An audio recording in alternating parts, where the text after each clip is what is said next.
L'étude SWEET avait pour objectif de vérifier si les édulcorants intenses sont susceptibles d'augmenter le comportement alimentaire, d'augmenter l'ingéré calorique. Les résultats aboutissent à, dans les deux cas, une réponse négative.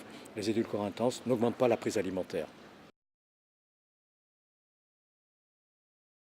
En réalité, parmi tous les mécanismes possibles qui ont été évoqués pour expliquer que les édulcorants intenses puissent éventuellement augmenter la prise alimentaire, il y a deux principaux mécanismes. Le premier est un mécanisme sensoriel. Par stimulation sensorielle, soit des papilles gustatives de la bouche, soit par stimulation des récepteurs au sucré du tube digestif et l'induction de phénomènes neuroendocrines, il est possible qu'il y ait éventuellement une stimulation directe de la prise alimentaire. Le deuxième mécanisme reposerait sur une perturbation du mécanisme du rassasiement conditionné. Et ce mécanisme ne peut s'exprimer qu'après une certaine habituation à la consommation des édulcorants intenses.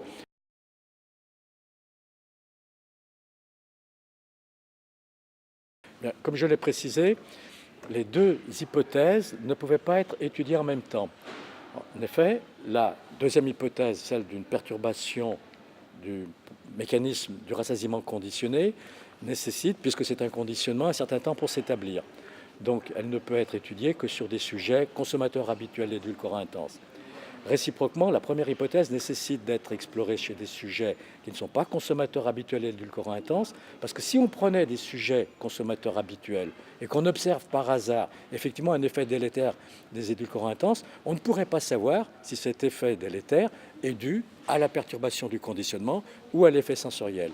Il était donc tout à fait nécessaire d'avoir une double approche méthodologique, d'une part sur des sujets non consommateurs habituels d'édulcorants intenses, et d'autre part sur des consommateurs habituels.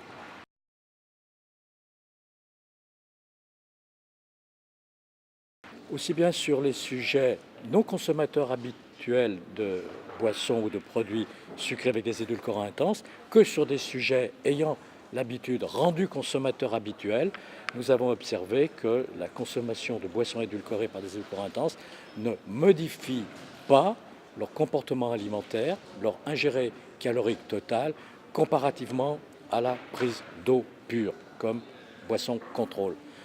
Donc, aussi bien sur le court terme que sur le long terme, aussi bien en ce qui concerne l'ingéré énergétique totale que les choix macronutritionnels et notamment la consommation de sucre, de mono ou disaccharides, qui s'est même trouvé plutôt diminuée sur les sujets non consommateurs habituels lorsqu'ils ont eu à consommer la boisson expérimentale, la boisson édulcorée.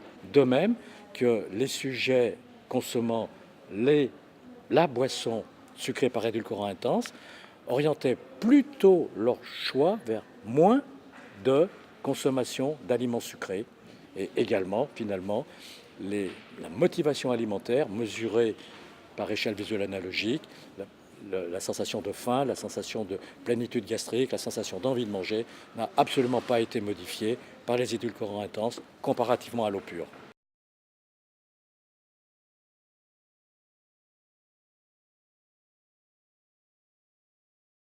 Suite démontre clairement que l'hypothèse que les édulcorants intenses puissent éventuellement perturber négativement le comportement alimentaire n'est pas exacte. Pour améliorer la gestion du poids, on ne peut que recommander la consommation d'édulcorants intenses plutôt que de sucre calorique lorsque les sujets veulent garder le plaisir de la saveur sucrée. Et dans ce cas, eh bien, les édulcorants intenses représentent un avantage tout à fait significatif. Ce que démontre l'étude SWEET, c'est que contrairement à ce qui est souvent dit, le sucré n'appelle pas nécessairement le sucré lorsque le sucré n'est pas suivi d'un apport calorique dans l'organisme, ce qui est le cas avec les édulcorants intenses, qui sont évidemment des produits à ou très peu caloriques.